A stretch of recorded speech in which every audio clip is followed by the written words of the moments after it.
Hello everyone, my name is Kristian. I'm the producer and host of Our Curious World, and I come to you today with honesty in my heart and a confession to make in the conversation that I had with Loui Jay Coleman on the concepts around digital immortality, the idea of humans and machines merging together, and all the ways that can happen, and a conversation that is thoroughly interesting.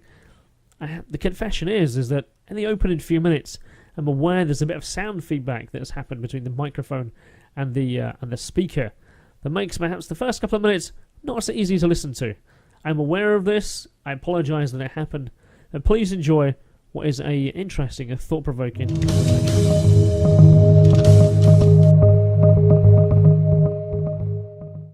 I think how we tapped each other up was I sent a tweet out talking about digital immortality, and you replied, and I learned about your website, that is Generation Byte. I mean, you have a pretty comprehensive website here, and that really impressed me. And particularly when I learned about your age, I was like, this guy has actually done a considerable amount of thinking and writing.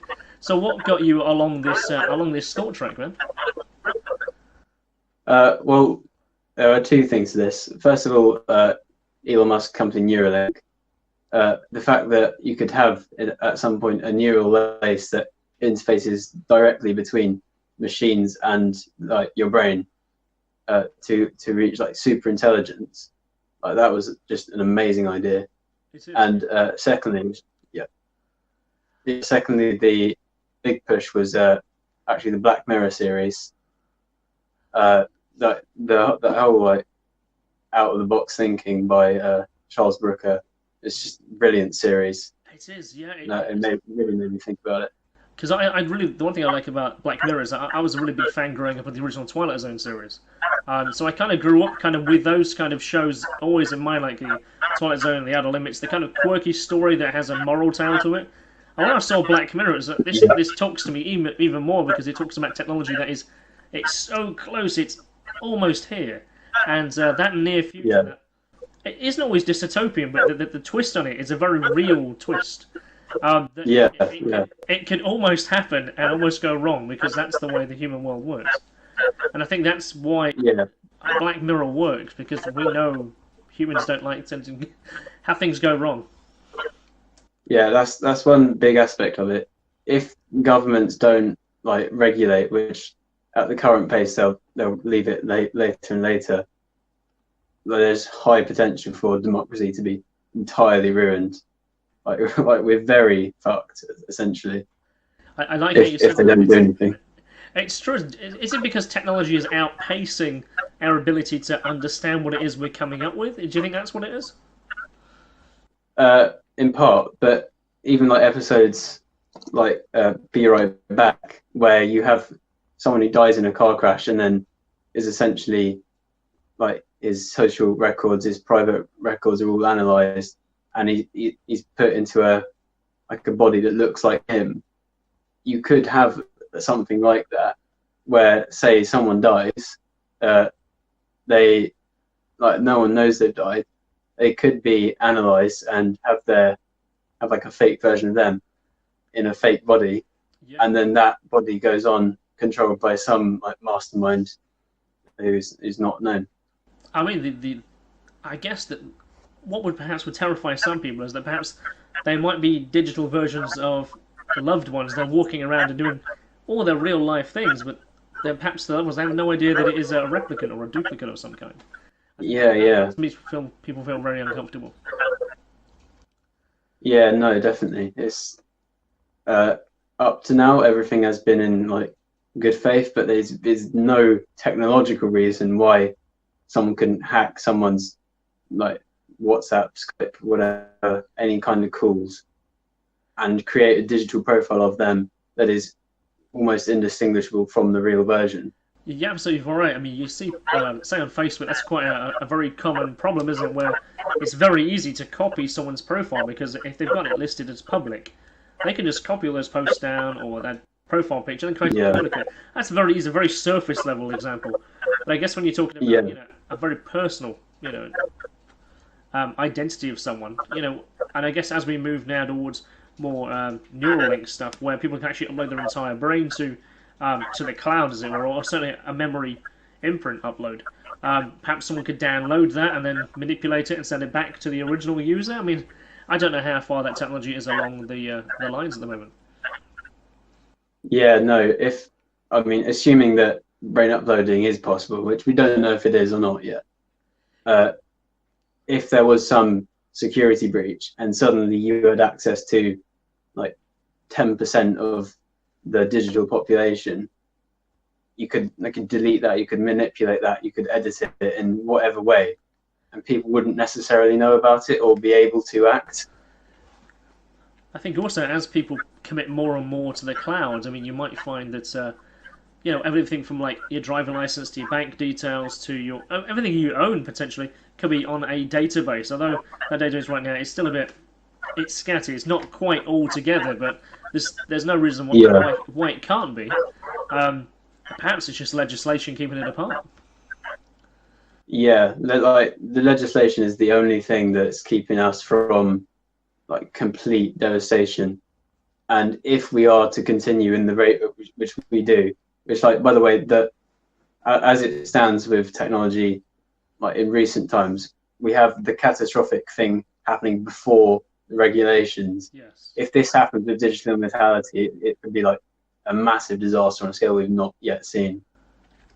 I still don't think people have actually caught up with what technology can do. I mean, we're pretty much always permanently connected to our smartphone, aren't we? And it contains our entire life, our contacts list if you keep it up to date, everything and everyone we connect to, and social media. I mean, social media literally is almost online identity now, as well before it was just Now it's everything. We post everything from our dinner to where we go, and I think the way that Google works really interestingly, and how Google Maps tracks traffic. Of course, it's how fast its mobiles are travelling and the speed of traffic lines. So when you go on Google Maps, you can see where to avoid traffic because those mobiles in that area are travelling faster or slower. And that's pretty amazing. It's crazy. Tech. Like even things like receipts through Gmail, like they are recording that data, and not like very few people know about that. They know like exactly what you've purchased, when, what your interests are. They probably know stuff about you that you don't even know yourself. That's like very scary to think about. It says the patterns that we perhaps do on a day, perhaps just going to and from work, is being recorded. Where we go shopping the most frequently, whether it be online or in person, we're always taking our phone with us. We're always taking a bank card with us. So perhaps the only way to stay off the grid is to just use cash, which of course we're being incentivized not to. Yeah, the problem is that like staying off the grid, staying anonymous online, it's just not taught like anywhere apart from like videos. If you search up like to find them, they are there, but it's just really the information is not out there. It's true. Like people don't know what these companies are, like the information they are gathering about us, so they don't do anything about it. No. So, dude, digital immortality then. So, how would it be possible? We're talking about, say, neural link. So what is the possibilities of neural link? Because I guess I'll pretend to be devil's advocate and pretend I don't really know much about it, so you can explain a bit more. So if you were to explain to a layperson, what would that mean? Well, with Neuralink, it's going to be I'll just get it up here. I think it's going to be a mesh that you put on the brain, and that can connect to your like smart devices, your house, your car, like whatever. As for actual digital immortality, there are two main types. One, you can have AI look through all your records and create a digital profile of you that it thinks it thinks it's acting how you would act. The other option, which is more what I talk about on Generation Byte, is actually having something scan your brain and then like create a 3D digital map of that, which can be translated into like circuitry or memory and all of that for a digital form. And then through both ways, you could live on the cloud. Like there's no reason why you'd have to live in the real world. But personally, I think living as a robot is more accurate to digital immortality. Yeah, because it's like how to extend your life, or how to extend something about your essence beyond your physical life, isn't it? And I guess if you could leave a brain scan or a profile or a map of identity of who you were and are, because I said to a colleague the other day about what about the idea of living beyond your physical life, physical death. And the first response they had was a very spiritual one. I don't know why I didn't think about it. They said, well, if my spirit's going off one way and doing one thing in the ethereal world, yeah, I've now got a digital duplicate doing its own thing. Isn't that somehow just messing with the laws of everything that should be moral and ethical? Yeah, well, it's interesting because all these religions, they promise the afterlife or the metaphysical immortality, whereas this would be a true secular immortality. You would live forever in this world. And I suppose you make an interesting point there, is that you know that you would exist after life. As opposed to, going to church or going to mosque or doing all the things you've got to do to guarantee your potential in an ethereal afterlife, which somebody told you in a book thousands and thousands of years ago. This is, well, the technology is here, you can do this. Yeah. Do you think there would be a time then because I think when I read your first blog post, on your website, actually, it says to read your first overview post, and I did do that, and I was like, it mentions that you perhaps would have to destroy it would destroy the brain or destroy the scan. Yeah. I was wondering about that, because is that to basically create a stop point of when the original one existed, and that then continues? Is that how you meant that? Yeah, because I think that the way I envisioned it, which might not be what actually happens, I have no idea, I'm not a neuroscientist at all, is you have something actually picking apart and scanning through each individual neuron in the brain, and that process would probably cause irreparable damage to the biological version of the brain. But also at the same time, I don't know if you'd want to keep your biological self. I don't personally, I wouldn't want to have two versions of me that think they are me. I'd rather have just one version. I think that's been dabbled to in Star Trek Next Generation, wasn't it? I think one of the characters, he transported down to a planet, there was a problem, and somehow his life got split into two. One stayed on the planet, one went off to the Enterprise and did its own thing. 30 years later, they appeared to meet back up with each other, having both in their had a life, and it's like, this is awkward. Because one's had a very different life to what we now know as the main character was. Is it? Yeah. With a digital version, I think I'd agree with you. If you were to do that, you would perhaps need to, once the scan is done, that would have to be it. Because it potentially would be. Yeah, and that aspect of identity, I think the system, the governmental finance business system, is built on the idea of the individual, and as soon as you create something that is two of an individual or three of an individual, the system collapses.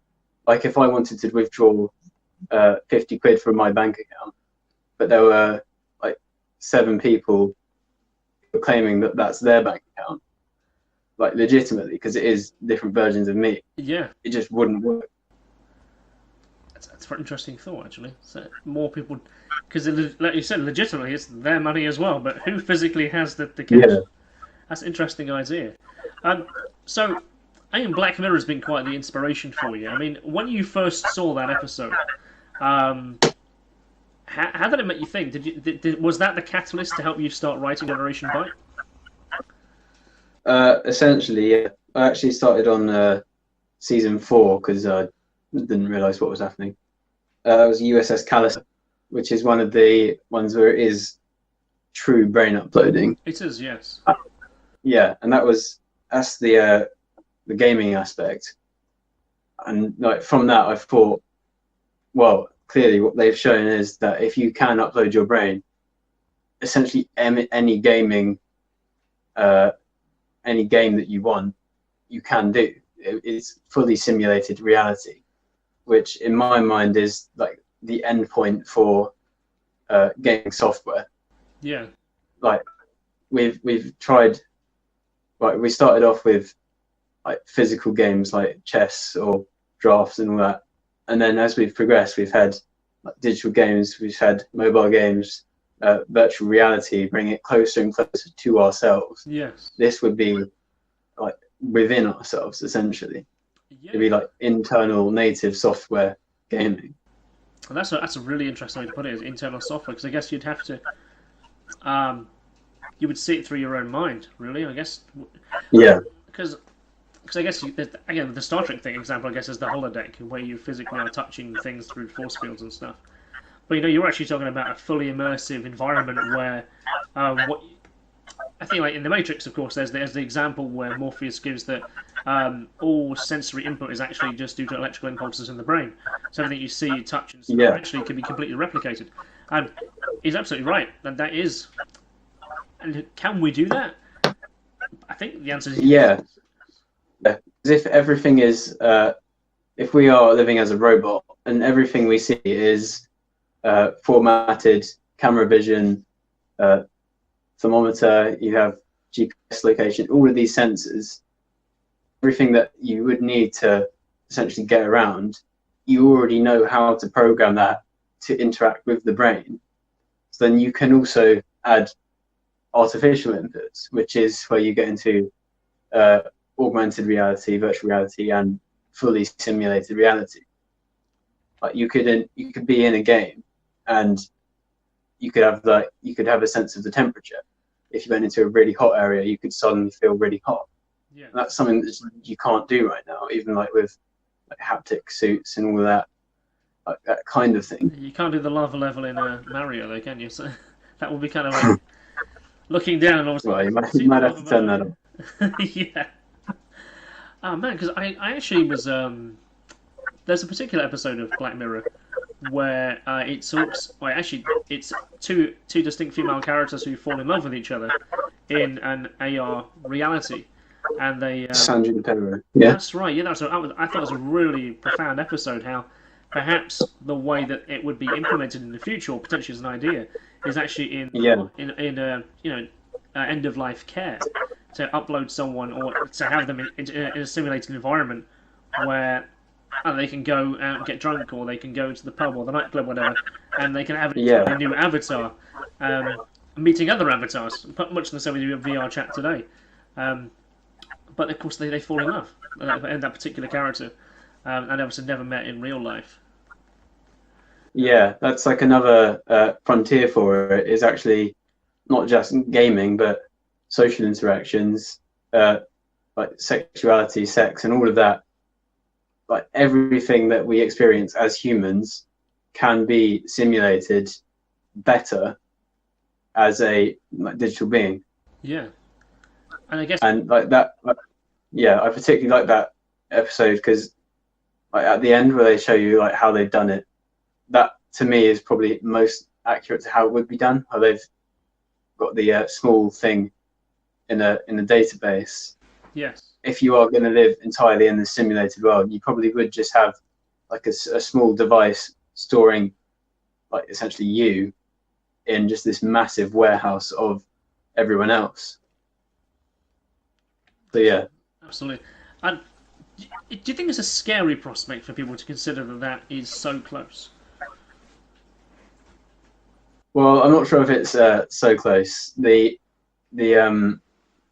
closest that people reckon it could be that I've seen online is about 2045, which is like going to be the date of the AI singularity. But the fact that it's even within this century, if you're looking on the scale of like all of human history, that is actually very close. Like potentially you and I could upload our brains, and then we could live forever. It could be like the oldest like humans in like 1,000 years. We could live for 1 million years. I'd still exist here, yeah. Or then enter perhaps a physical avatar, like the film Surrogates, where you then have a character who walks around, looks like a younger version of yourself, maybe. Yeah. Or you don't even have to be human shape. You could be like, I think like you actually posted on you could have 6 legs, and I was like, oh yeah. Yeah. Like, and that you could even be a car or something. Like there's no, as long as you have a format of how to get around, and you can do that with AI. You can technically beat that. There's no reason to stick to humanoid shapes.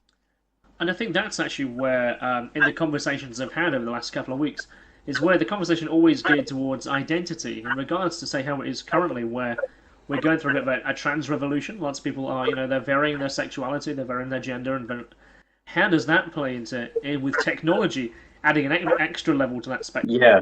And I actually find it quite profound. Yeah, I mean, there's always the a common internet meme. I identify as a Apache helicopter. Absolutely, that guy's... You literally could. There's no reason why not to. I mean, it'd be a bit weird. It'd be pretty cool, but I mean, you could. Yeah, because I guess if you could identify yourself as like an Apache helicopter, but you could literally live as in the VR world, so in the simulated world, or even in you upload yourself to an avatar. You can literally live your life as the unicorn that you've always wanted it to be, or you could be that hybrid of an animal. Like the horse is quite a popular one. There's centaur stuff, and I can imagine that in the VR, in the hypersensory reality that could be, that all that kind of the sexuality of that would perhaps exist, where people perhaps there's a rhino and one's a horse or something. I guess the furry community would be up in arms about this. They'd love it. Yeah. But I mean, if you carry on with this, I don't even see the point in defining sexuality. If you can just be interested in whatever and have that be available to you like instantly, yeah, you could just like ask your brain to simulate you with like whatever, like some fit actress, some like weird animal, anything you wanted, it could happen. Yeah, I guess that throws up more levels of ethical debate, doesn't it? Yes. I guess more people would be already exploring that before there's any legislation for it. Because the joke is there's always a porn for it. I think you put up there quite nicely. And it's actually true. I'm sure there's a porn of that, because that might well be, because someone's bound to do that. Yeah. But I guess with that, you might even create almost there be an underground black market for that kind of stuff. And the human mind is quite a disturbing place as it is for many people. So you can only imagine where that's going to go with some. But it's a fascinating idea to have. I mean, identity, we were talking about like how now you have trans athletes, of course, is a particular sticking point debate now, where you have men who've transitioned to become women because they're women, they're competing in women's sports and just decimating world records and so on. I think this week there's actually been a weightlifter who's like lifted like 293 kilos, a female woman that will never... who's had XX as her genome, will never be able to reach that. Her body density is not strong enough. But with technology such as an avatar character or in the digital world, that opens up a whole new trans, conversation. I mean, even if you were sticking to like biological humanoid shapes, it's not a like big surgery, big like hormones, all of that. It's literally just you take this component off, you put that component on. Yeah. Like if you wanted, you could have both. Like you could have like it sounds absurd, but you could have like boobs on your front, boobs on your back, boobs on your feet, whatever. It's absurd, but it's possible. There are some people who would do it. Kim Kardashian would do it. Yeah. I mean, you could even just have like a pleasure button. You just like press it. There you go. Like there's not even any reason to stick to like any of the biological organs. No. But then that plays into the interesting point then. Would sex even be a necessity or a feeling or an emotion physically to have if you can do anything under thinking in your mind? If you have an integrated hive brain, would you even need that? I mean, I guess also that leads to the point of no more secrets. If everyone's brain is uploaded to the net, or there perhaps is no hidden memory or hidden idea or thought or feeling that's hidden from everybody else, and that opens up a whole new kettle of fish in itself. Yeah, that's a big thing. Privacy is probably the one major holdback. If you are doing this by a company, so if like Google created it or Facebook created it, if you allowed them to upload your brain, they'd know everything about you, like your deepest secrets. That's like the one potential like holdback, which is why I think personally that it should be done by an international organization that doesn't look into your analytics unless if you specifically ask them to, like an opt-in, Sure. instead of like like the standard opt-out that we seem to be going to. The privacy thing, I mean, it's scary enough now that how much you give away. I mean, Yeah. recently the GDPR came through, and so you go to some websites and before it goes, press accept. And it's like, no, let me just check what I'm giving away, and then you realise there's this list of about 80 companies who are all taking analytics just the fact that you're visiting this website, and you're going, no, I'll just reject all and leave it alone. Yeah. And then you realise you're actually almost restricting yourself from content because that's the way it works. That's the drawing. Yeah, I mean, like, I've had to put that on my site. I don't know. I mean, I know Google has the analytics and all that, but like the data that I can look at, I can see someone's IP, their location, what they've looked at. I think I can even tell their age sometimes. Like, I'm not even trying to do any of this. This is just automatic. Like, companies that are trying to do this, they know, like, pretty much stuff about you that you don't even know. Like, I've got this joke that Mark Zuckerberg knows the size of your cock. They know everything. It's quite likely. Has he hacked into my phone or my? And I've looked at it's all well known. But I still wonder though, what is the purpose of having so much data? Is it just to collect more and more about you? Because it almost doesn't seem practical to have so much about individuals. Yeah, well, I mean, currently it's just for it. Well, it used to be just for ads, and then you have scandals like Cambridge Analytica, where they're targeting you based on your political beliefs. Yeah. Or like Brexit. Like, Brexit was they overspent the budget, and that overspend reached 3 million people, which potentially moved the vote to the Leave side. And our system doesn't know how to deal with that. That's why we're going through with it, even though we know that it's highly likely there was electoral fraud. But like we didn't know that could even happen at the time. No, but the people in government did. And I guess it's always like freak accidents that happen, and then that causes governments or policy to change and twist, or even just individuals' actions. I mean, I guess you see a story now, and based on perhaps on your history, that will be the kind of things that you see more often. So, I don't know, maybe, let's use an example of, say, a Black Lives Matter person. They might then see more adverts that are more geared towards those kind of things you see in the news. So they have then a skewed perspective, because that's the news feed that they're seeing, because they must see something everywhere. But they're not seeing what the opposite is, perhaps. And I guess that goes to anybody. That can be anybody for every interest, really. Maybe you're only seeing posts about Transformers or the latest movie only because that's what's being driven to you, because that's what you are expected to like. Yeah, I mean, it's a big ethical dilemma, but it's sort of one that we haven't been able to regulate because the people in government don't understand. No. And if that continues, as you get with more, as we've gone progressively more into it, we've had things that are getting closer and closer to our personal selves, and the consequences have been seemingly getting worse and worse and worse, with action actually getting slower. Yeah. We'll have the Cambridge Analytica scandal before the action, which is just the wrong way about it. We should have the regulation first to stop any action.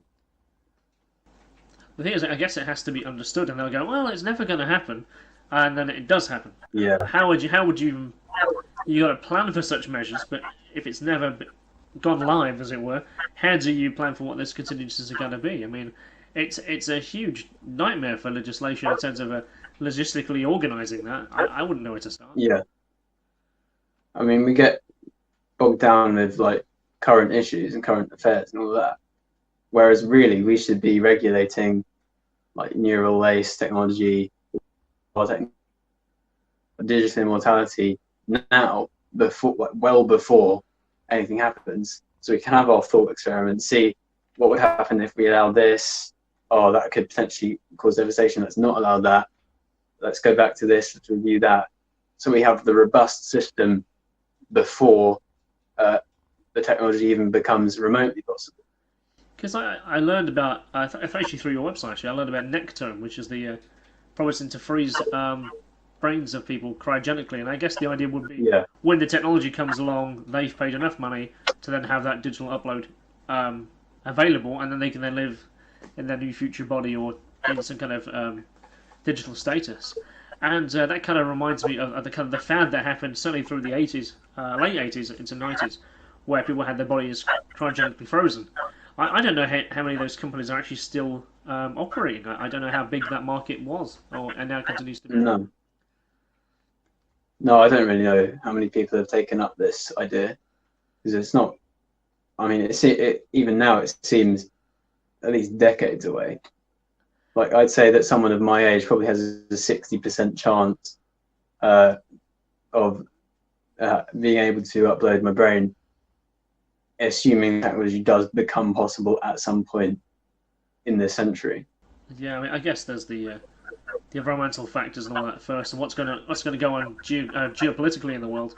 I think if technology keeps rolling at this point, yeah, like you said, 2045 seems about right, but I don't know how the world's going to cope with the challenges that are coming our way at the moment. So I was looking about the hope for the older generation. I guess we've touched on that, haven't we? The ways of combating aging. Yeah. What did I say? I made a particular note to actually talk about it. I think it was on your roadmap to immortality, I think. Yeah, I think it's about the biohacking, the RFID. I mean, some people really kind of get nervous when they hear that term RFID, the chip. But the fact that they probably have more than 40 or 50 around them already without them even realising. Yeah, that's probably true. Clocking card at work, is an RFID card. All our bank cards, when you're in contactless, there's an RFID in there. Do they talk to each other? I wonder. I don't know. Yeah, I mean, there are people who just put RFID chips into their hand, and like if they're going through the tube system or metro for other regions, they just don't need a card. They just put their hand on the thing when they go through. Or bank cards, they just have it in their hand, and that's like one thing that's getting closer to living in a digital body. Yeah. I think what we'll see is, until full digital immortality is possible, we'll invent technologies to bring ourselves closer and closer to that, sort of like cyborgs. Yeah, I guess a cyborg, the kind of the cyberpunk era, the dystopian, what might exist. But I guess when you start integrating with technology, when you start having that the transhumanist, is transhumanist does that fit within the circle of digital immortality? Are they enough of the same of each other, or are they two distinct things, do you think? I think the digital immortality idea is a subset of transhumanism, and transhumanism is a subset of futurism. Yeah. So I think if you believe in that, you probably are a transhumanist, but you don't have to be a transhumanist and believe in that, sort of, if you get what I mean. Yeah. But do you think people want to survive after death? I don't know if everyone will, but I mean, I do. People I've asked, about half do. Some are still like, oh no, that's weird.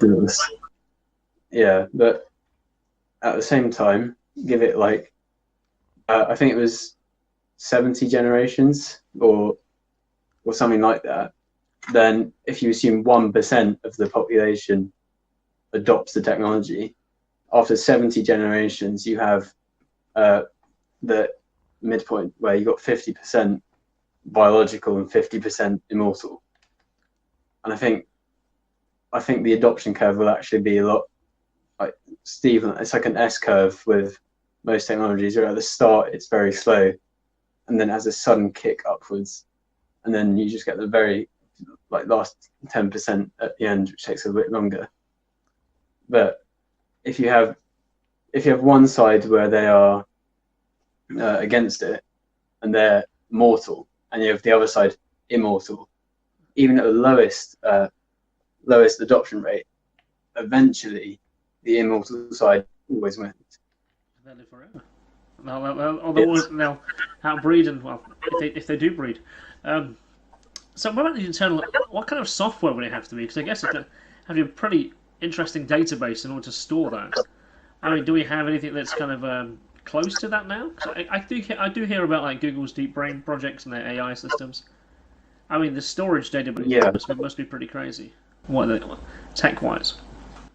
Well, I don't know precisely how much you'd need or how much memory is in the brain, but one good analogy is general AI or like super intelligent AI. Most people agree that is like possible, and if that is possible to store, the storage for someone's brain should also be possible. I don't see why it wouldn't be. No, you're absolutely right. I covered quite a few different subjects over the years, and one of the ones I came across was I believe it was the University of Edinburgh, and it kind of popped up as part of ASSAP. ASSAP is the Association for the Scientific Study of the Paranormal, of the anomalous phenomena stuff. And one of their studies, one of their science studies they covered was in regards to dreams and dream recording. And when I saw the mind map stuff of what they were trying to do, I was like, I've seen this technology before, and that's why I instantly clicked. I went to try and find that document. And unfortunately, I couldn't find it in their science journals. But what it is, it's a very similar system where you can upload dreams in much the same way. So it's like a mesh that sits over your head, mainly because it's picking up on different parts of your brain that are stimulated when you sleep. So it could be when you're thinking about, I don't know, drinking, or when you're thinking about jumping, you will have a certain sensory input that will go off in the brain. So in other words, you would create a map of someone's thought areas where they were doing something, and then you could ideally put that onto somebody else, and then they could, if they go to sleep, have the same experiences if they were fed in the same order. And I appeared to have some quite interesting results out of that. So when I saw the idea you could upload a neural lace and perhaps give that to somebody else, yeah, that doesn't seem too far away at all. Yeah, no. Elon has said there's going to be an announcement soon. He's been saying that for quite a while now. So we always give him a bit more time. But the fact that it's like remotely near, like even like 2025, that sounds quite far away. But it's like time does go quite fast.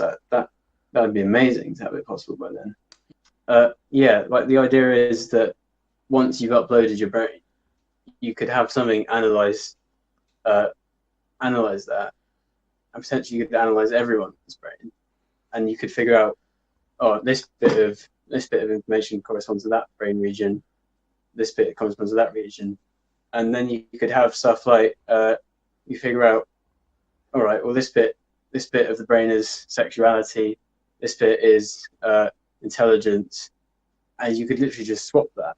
Yeah, you could get like a straight guy could get the sexuality of a gay guy. Okay. And literally just swap, and it's just like insane that you could do that. And so yeah, what I've said is you can have the simple one, just like the copy paste, like hybridized brain, where say if we both uploaded our brains, like I could take your like curiosity and put that in my brain. Sure. That's like a simple copy paste. You could also do it from like artificially averaging. So say if I wanted a more creative like mind, but not from a specific person, I could go into a database, say ask for creative mind, and then it'll process like a bunch of people's creativity. And give me what it thinks is the best of that. There'll be a list on the database of whose brain's been uploaded, and you can go, oh, look at what's here. What at Einstein or something like that.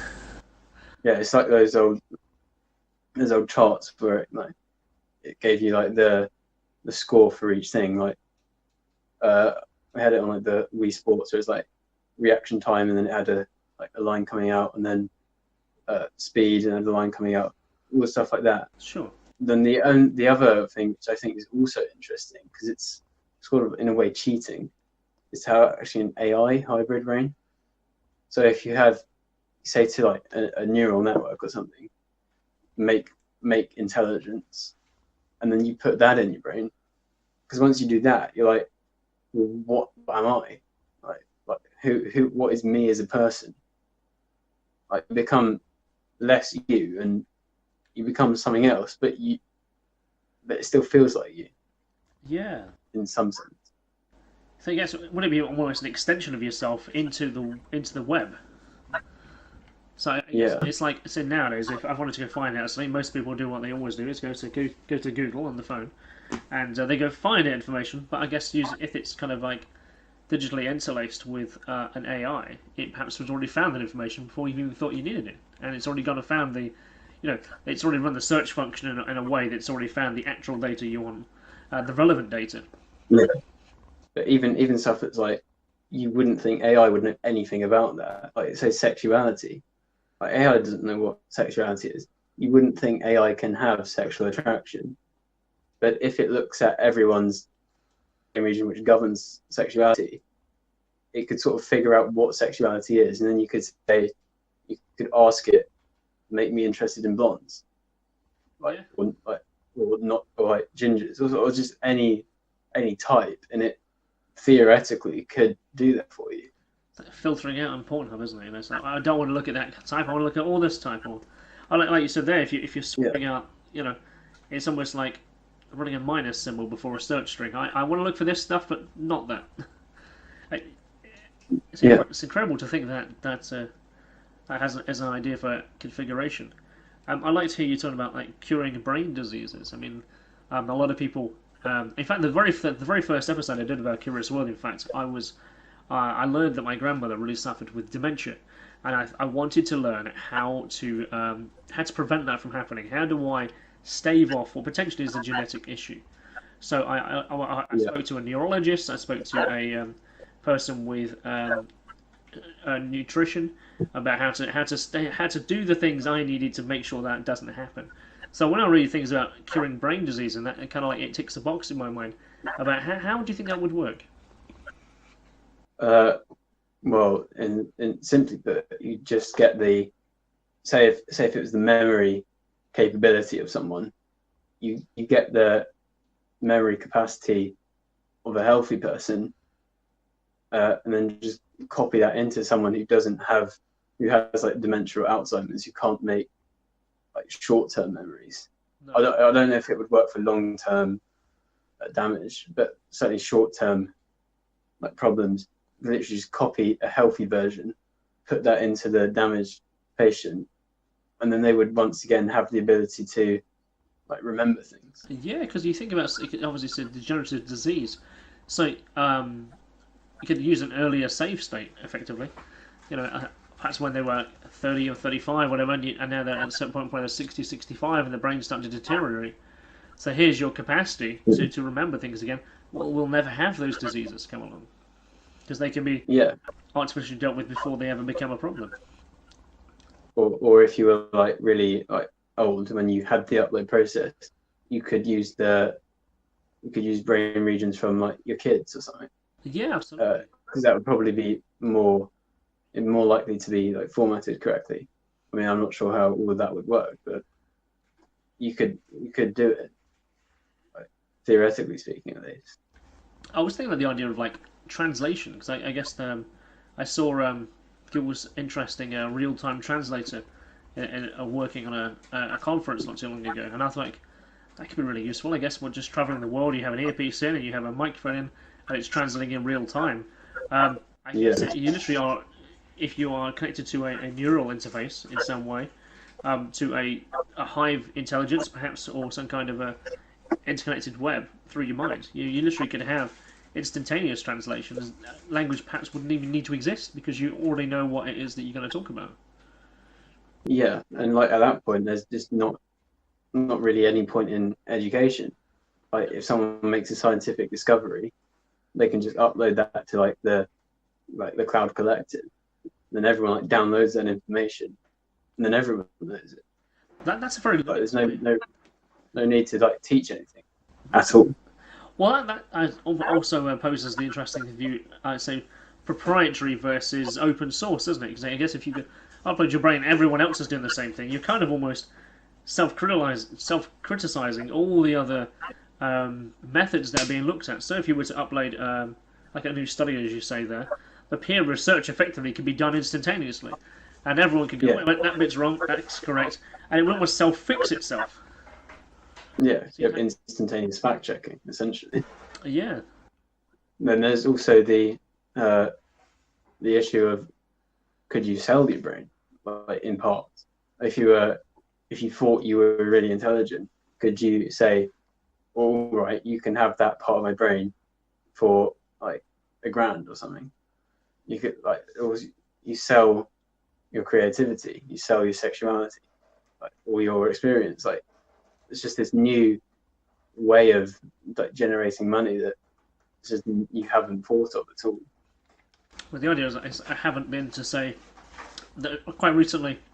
I reconnected with a friend I haven't spoken to in a very long time, and she's just been to Thailand, and I'm like, oh, I'd love to see some pictures of when you went. But like you said there's a very good example of, well, I instantly know what it's like. I've seen everything that could possibly be there. I could almost relive their experience through a form of a video. Yeah. But it's effectively is VR orientated. That's a...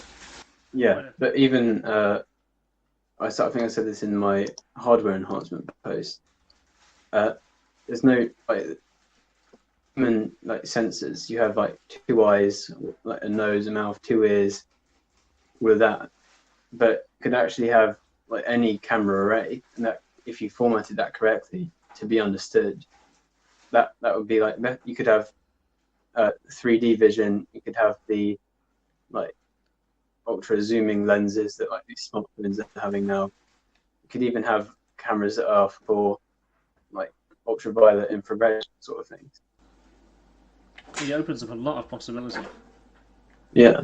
I also like how you were, as we started to talk, you were very stringent about how it could potentially destroy democracy, and how it would change. And you were very like, we need to make sure this is regulated. We need to make sure this is okay before we even go down this route. Yeah, definitely. And I liked how you incorporated that into your philosophy. But so is that so you don't want to see it rolled out unless it's had stringent ones? Yeah. Well, I think either way, democracy is going to go away at some point. Yeah. If that happens too soon, you'll get anarchy.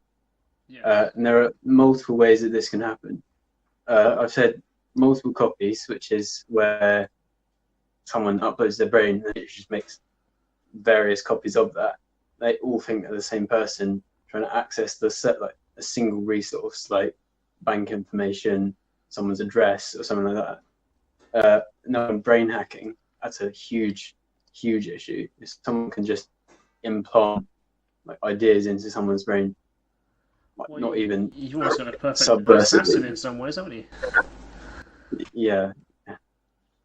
And then, but you might need to have a post-democratic era, which is what I said, where you either have you have a benevolent dictator, which is scary because if they have all the power, there's no technological reason why they don't just control everything. Or you have some sort of a system similar to democracy that ranks everyone by like their legitimacy in some sense. So if someone has made like 4 or 5 copies of himself, you only give each copy like a quarter or 1/5 of a vote or something. But that creates another huge problem that's easily like manipulated, because you can imagine like the worst case scenario where you could say, all right, black people only get 1% of the vote, which is just like absurd and insane. Yeah. But you could say, right, people who disagree with me on like even stupid things like football team, they're just not having a vote. They're not being able to choose who's in power. So I think at some point or another, there will be someone who comes along with a bad motive or something, and it could just take the entire system down, especially if there's not regulations. Yeah, I guess I can see where you're coming from with that, because while a system could be okay, it can be overrun very quickly particularly if you can interact with everyone. Because I guess we've seen that. I don't want to be disrespectful to people who are Chinese, but I understand that they have their social structure out now, where there's social scoring, isn't it? I think that's what it's been called, as we found. Yeah. Where if you cross the road at the wrong place, you take a mark down on your score. You potentially can't travel on airfare if you come from a lower caste, if that's the right phrase. So if you come from a certain neighbourhood, you can't travel on certain trains, you can't travel on airports. And that's like another episode of Black Mirror, Nosedive, where you literally have like a social media app that rates you, and then you'll have businesses that you'll have like businesses that say, all right, only 3-star and up people. So if you're like 2.9 star, you just can't get a coffee there or something. Yeah, or you can't rent a car, or you can't. Once you need she can't attend the wedding of her best friend who was a 4.2. Yeah. I saw that and I was like, man, that's just like that whole rating system. A social rating given by everyone is just like scarily very, very here now. I'm sure we already do that. I mean, it is literally here now. China. I don't see it. How incorporated it is in, say, Western culture, but we have it in a kind of almost like not a benevolent way. It's kind of like you see the ratings of services, of businesses, or like TripAdvisor and stuff, or on Netflix videos, whether this has a 96% upvote, and that almost socially scores you. I can't watch this because it only had a 60% on Rotten Tomatoes, so I'm never going to watch it. But it turns out it might actually be all right. Most people just downvoted it because they socially decided not to. Yeah, I mean, take like The Last Jedi. Some people did love that film, but a lot of hardcore Star Wars fans hated it. Yeah. But I mean, if you said, all right, well, a lot of people liked it, it's got high ratings, you might think it must be a brilliant film. Yeah. But there are, like, you might watch it in sense. Do you think that perhaps there's almost like a new level of journalism that could come out of that? In the same way that you have people who do reviews, say at a newspaper or an online forum that has a method system, like Metacritic is a good example, where it's a combination of different outlets who do reviews, but there has to actually be content of why they've chosen 1 or 2 or 3-star or 5-star, whatever. There has to be a reason they must give that in the form of a lengthy review. I mean, it's almost like self-checking. All right, I understand that X amount of people have said this is a really bad movie. I can then go instantly check why. But I guess taking that system out into the real world, potentially other people, I can review this person, who's only got a 3-star rating as a person or as an entity.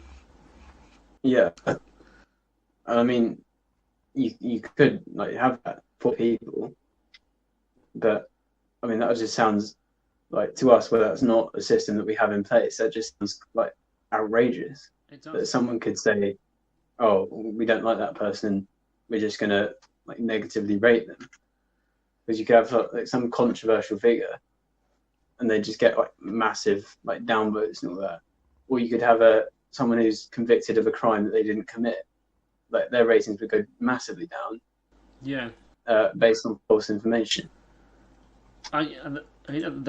The interesting like herding of people on like social media, what's like exactly the case. You see that they'll attack someone or attack a film or an idea, and they have no skin in the game. They're just doing it because it appears to make them more likable within the circle that they want to have. And as such, you don't see anything beyond your circle online. So, yeah, man, it leaves a bit of a sour taste in the mouth, doesn't it? Just to bring some like positivity into this whole thing. Let's flip that around. Let's make it positive. What positive things can be done with AI? I made the post 7 reasons to upload your brain, and I'd just like to go through that quickly. That'd be really good. At number 7, I put sustainability and efficiency. This is for like the green people. Currently, we've got a massive like movement trying to get us to go to like solar panels, electric cars, batteries, all of that. Yes. But there is always going to be things that like humans will do that are going to like pollute, like cooking, meat, all of that. Yep. Like chemical processes. If you become a robot, you don't need a lot of resources. Like Of course not. No, if you're for a robot, you don't. I guess your only requirement would be power and storage. Yes, essentially, like power, and if you want to live as a robot, you need like the physical body. That's it. Like entire buildings that pollute, you just wouldn't need. You wouldn't need like sewage stations because you don't need to go to the toilet. That's You right. wouldn't need restaurants. You wouldn't need nearly as much waste management.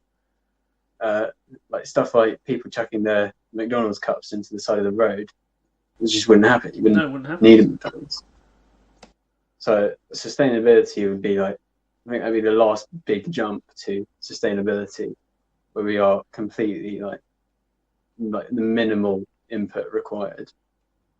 What we've got here is hardware and software at number 6. Stuff like as humans, we can do stuff to improve ourselves. We can like go to the gym.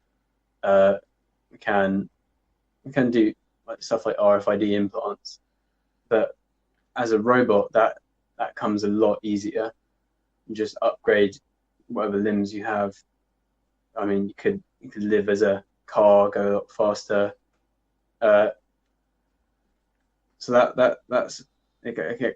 Cameras, you have super zooming in cameras, wide cameras, cameras in other light spectrums, all of that. Software's a big thing. There are obviously the surface level stuff like e-commerce. Like e-commerce is something you could have as like a virtual reality. So if you were buying or augmented reality, like if you're buying like I've got here a Echo Dot Alexa device. I could like have a virtual Alexa device, have that in my room, see how it would respond with augmented reality, and then if I liked it enough, I could like purchase it, or could even get to the point where I don't need to purchase it, and the augmented version is good enough by itself. Yeah, we noticed that it actually was there, and I guess we're using VR now. I use VR quite a bit. Obviously, it tracks it really well. You know, your positions and locations. If it notices you've got a table, you know, you can obviously look around the table and it knows that it's physically there. Yeah, you can literally have a virtual device that's never there. Yeah. But you've purchased it like a digital purchase. Well, at that point, you don't even you don't really need a house, essentially. You just have a space, like even like a storage container. Just in your mind, it's a nice cozy bedroom, or like a nice place you can sit down and watch like whatever film is on or something like that. Yeah. Or it can be all internal, where you just upload yourself to the cloud and just not live in the physical world. Just live digitally. Then I've said gaming experience, which you touched on. Yeah. Fully simulated gaming with all sensors if desired. I guess like you made the mention here about Ready Player One's Oasis. I mean, that perhaps is the most visually and mental example perhaps that people can get right now. What that yes, that's the closest in media that we have, I think. But like even Ready Player One, you have the guy Wade Watts. He puts on the VR headset, the gloves, and like the haptic suit and all that. There's still things that he can't do that you can in a fully simulated reality. Like he can't physically fly. He can't feel temperature necessarily. He can't have like radar or sonar like programmed into his brain where he understands what that is. It would still be just like a display thing. Yeah. Whereas if you're uploaded, you could play like an underwater game as a submarine and like feel like you are a submarine. Yeah, I can see why. I can see what you mean by that. You can you already are the submarine because you'll have the sensory inputs. What would be the sonar being sent out. Yeah, or you can like essentially place yourself in the Marvel Cinematic Universe, like pour what the like physics would feel like in that, and experience that as though you were one of the characters. Like you could like become Iron Man, Doctor Strange, Thor, anyone, and feel like you are that character. Yes, I'm watching a roller coaster of a movie, quite literally. I guess as these movies are made more and more in pure CG, not using any actors at all apart from their likenesses, there's no reason why, effectively, you can't just be a character on the front of a camera on the front of Thor's head and watch the entire movie as if it's a whole movie playing out around you. Yeah, essentially. Then we've got super customization. That's another the online like digital like internal stuff. That's a given. Like in the Oasis and Ready Player One, where everyone has their own avatar. But you could also do that in the real world. Like in modern times, we have people like, I don't know how much of this you've seen, like people with like their bodies just covered with tattoos or makeup or like these like piercings like everywhere. They're still always limited to roughly a humanoid shape. Yeah, but yeah, like as we mentioned, you could become an Apache helicopter. Like, it's insane. Yeah, or grow horns or a tail or have 4 arms like Goro from Mortal Kombat or something. Yeah. Yeah, and we got interstellar expansion. This is more about like a societal benefit. Yeah, I like this one when I wrote it. Yes. I don't know how much you follow SpaceX and all that. Not as close perhaps as I should do. Yeah, well, because they plan to go to like Mars in early to mid next decade, but that's quite hard to do for people because you need oxygen, you need the protection, you need the food. But if you're a digital being, you don't need the oxygen, you don't need the food. You probably still want radiation protection, but as long as you've got like some access to power and potentially an internet signal to like have a backup so you don't permanently die, you could essentially go anywhere.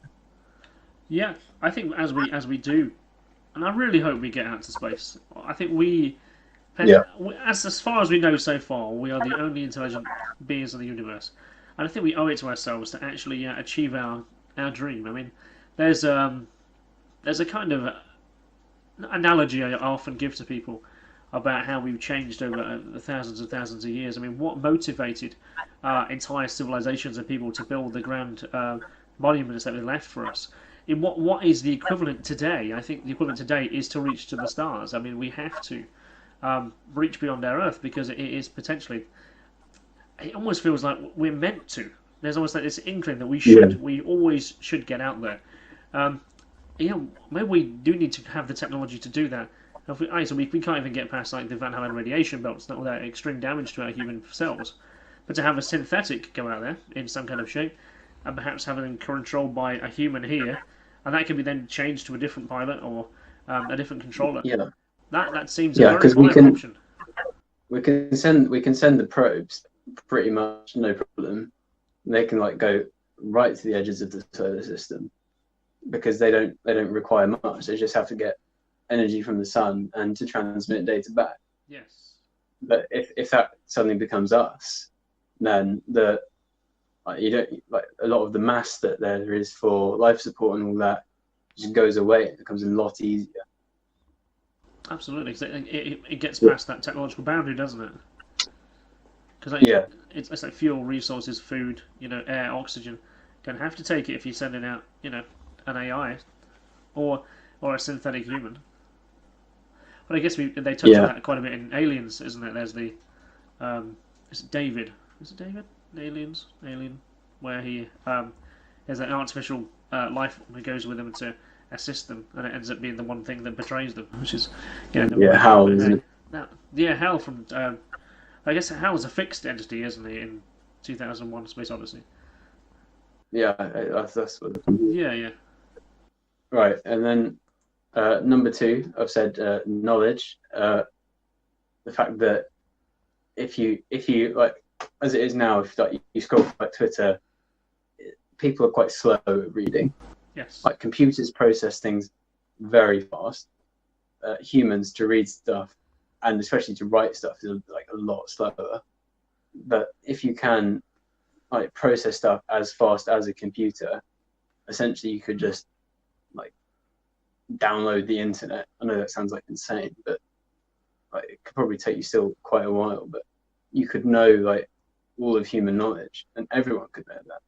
Yeah. And there wouldn't be things like exploiting people's ignorance for your personal gain, because people go immediately, hang on a minute, that's not true.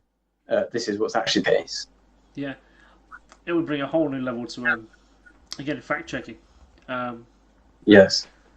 Which I think we deserve ourselves to have that, certainly in journalism as well. Is to have important key information that actually is true. Particularly when you see perhaps the news skew it in a certain way for political favour, or because they're told to by a corporate sponsor. To have raw news and information, perhaps for some people that's perhaps a bit too much, but I think we owe it to ourselves to have facts on the ground. Yeah. And then for me, the number one reason to upload your brain is literally just the immortality of it. Like, I don't want to die. I don't think many people actively want to die. I mean, obviously there are like suicide bombers and people like that like seek it out. But like to be able to experience all this time of human progression, I think that'd be amazing. Like to see us go from where we are now, where we're really inefficient, like everything's quite slow, to like millions of years in the future, where colonize galaxies, like potentially even found alien life, potentially even created alien. Yeah. So are we perhaps the first entity to actually create our own offspring that's actually not biologically part of our evolution? We've created something entirely from scratch. Because I think we have it. Yeah, I mean, I don't know. It's probably the first we know of for sure. Yeah, well, I guess we are. we can't ask any aliens and then double check and fact check that for us. Who knows? Perhaps that's what aliens actually are. They are just AIs being sent to us. I've heard people talk about these greys. Effectively, they're all emotionless and they have no ideas and thoughts, and they appear to be very limited in their interaction with people. If we sent ourselves into space, would we send something that doesn't have those things, other than perhaps just cameras and the remote ability to touch and to see things? I don't know. Maybe we are. Aliens do come here, but they're actually just the AIs. But maybe I'm thinking too much. Yeah, I mean that's always been a problem with me in like pop culture films. Yeah. They've always got these advanced civilizations that are all still like their biological forms, only slightly modified. Yeah. Whereas I think realistically, when you get to about human civilization's about 12,000 years old, like modern technology. Yeah. I think human species is about like 40,000 years old or something. But I think once you get to like a certain age in the like a species like technological progression, they'll probably figure out, hang on, there's no reason to stay to biological carbon-based systems and just go to like digital, like immortal. Yeah, I can see the progression where that's going to be the case when we're going to go. But I think maybe would people want to be deleted? Would they want to have an experiment, potentially like a built-in fail-safe? Is it should the I've uploaded myself to the AI, to the core, or to some kind of external agent. Would you want that to have a fail-safe that perhaps could then decide to go at some point, you know what, I'm going to turn myself off? Yeah, I think you'd need that. I think there'd be a point where, for example, like one thing that people always say about immortality, they say that it's a common argument, probably out of ignorance, but they go, "Oh, you just get bored." I mean, I don't think you'd get bored for like a long time, but eventually technology would go to the point where it's at its maximum theoretical like limits, and by that point there's only so much you can do. Like colonize more planets, you can go to more places, but once you've discovered like there is you can discover, then you could go, well, what's the point? And I think if you have that option to say all right, this is enough. I've lived a long life, and I just want to like end it now, not experience anything more. And that would be a good option to have. Like not even you could have not even like complete shutdown. You could say like internally say like wake me up in a million years or something, and then like you could see how much things have changed since then. And if nothing has, you could say, all right, I'll end it now, or wake me up in 10 million years, 100 million years, a billion years. You could like wait right up to the end. You could pick and choose when you want to exist, which is insane to think about. I guess on the scales of immortality, I mean that would be well past the star point of our Earth. You know, to look back at our own planet be destroyed in like 4 million years' time, and just to see, you know, the sun go supernova and actually watch the Earth get. I then know that we really are on our own after that point. Yeah, that's an incredible thought to have, isn't it? To look back at the Earth and go, everything we had was there, and we've managed to survive to this point, and now we're looking back and seeing it all end. That's quite a profound thought to have. yeah, indeed, definitely. And particularly, I guess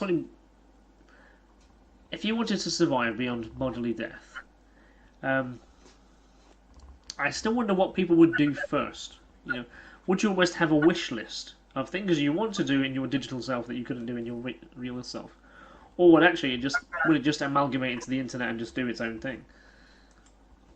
So would it lose personality? I mean, potentially could. I mean, there's actually. I feel like a large proportion of like digital beings would go, like they'd experience the simulated reality worlds and go, this is so much more interesting. Why would I want to live in the real world and just do that? And then like you could, like even if you're like paralyzed, you could go into a simulated, like even now people who have like disabilities go into like VR and experience like skydiving and stuff. Yeah. I think you could have stuff similar to that.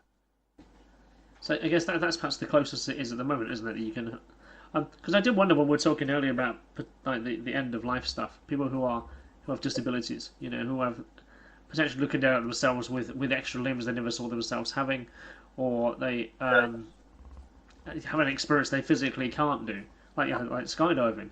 To have that experience in a way that, you know, that transcends your physical capacity. Is that not already living in the cyber techno world as it is? I mean, to some extent, yes. And there will always be things that we can't do in the real world just because of physics. Like we can't have like infinity stones in the real world, but in a simulated world, you can program that in. Like reversing time and walking through, like playing like Half-Life or something, playing like a Portal rather than just walking through a portal into another one. I mean that leads. I guess. What's gaming your inspiration? Because you did touch on gaming quite a bit in your Generation Byte website. Are you a big gamer yourself? No, I'm not really. No. But you can see the potential. I think when I saw Ready Player One, I was like, that's pretty cool stuff. Like the concept at least. I know the film writing could have improvements, but the concept is pretty interesting stuff. And then like when I've got these ideas about digital immortality, I'm like, this could actually be improved a lot. Like there's no reason to stop there. So is that although I'm not much of a gamer myself, that's something that I can see myself doing if it gets so good. As I jump around and play around with the Infinity Stone or something, pretty awesome. So is that like an academic field you're going to be going into? Is that now where your education is going to lead you? Well, personally, I think I'm going to go into engineering. Okay. I'm not interested in like, the biology aspect of it. Okay. I also think, and this is probably not going to likely to come to any like sort of fruition, but like I say a lot about the regulatory aspects. I would be at least interested in becoming like the politician who actually like saves democracy or something. Creates the regulation that is needed. Well, if no one else does it, then someone needs to do it. And you're already making these thoughts already, obviously, on your website, Generation Byte now. So maybe that's actually where we should draw us to a close, actually, because I think that's quite a comfortable position now to say that we've kind of covered a wide range of spectrum of stuff. And the ideas, the potential, the dangers, the worries, the positives, the benefits, and again, looking at your future and what that's going to look like, man. So, Loui Jay Coleman, I've really enjoyed this conversation. It's certainly opened my possibility in my mind, and hopefully many other people thank you as well. But we're going to have to keep in contact, man. So, we'd love to see what it's like perhaps a year down the line to see where things have progressed and how much of this has come into fruition. Yeah, okay. Well, to the audience, if you want to learn more, follow me on Twitter at Generation Byte or Instagram, also at Generation Byte. At the moment, I'm uploading weekly. Eventually, that will become more regular, more frequent, rather. And yeah, feel free to contact me on social media. And thanks a lot for having me.